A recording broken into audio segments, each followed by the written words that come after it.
Yung susunod na pangalan, mukhang P-1-8-928.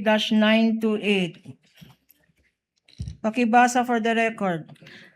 Acknowledgement receipt. This is to acknowledge receipt of the amount of 50,000 pesos for the purchase of information received by Ann Ong Pauco, date March 20, 2023.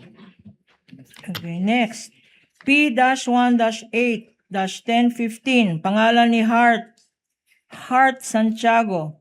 Pakibasa. Bumili siya ng supplies.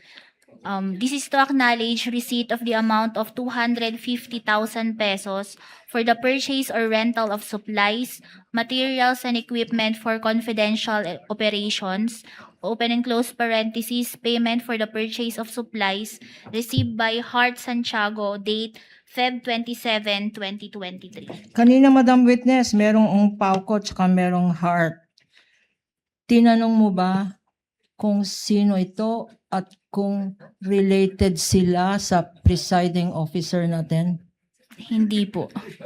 Hindi naman. Bakit hindi? Bakit hindi ka nag-verify ng mga pangalan?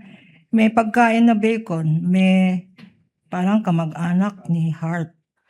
Why did you not verify the names in this 1,049 acknowledgement receipts? Sa ICFO po kasi ang ginagawa namin is compliance audit po. Ano ibig sabihin nun? I-check po namin kung compliant ba sa joint circular at kompleto at proper ba yung mga liquidation documents po na sinasubmit sa amin in relation po sa provisions ng joint circular. Okay.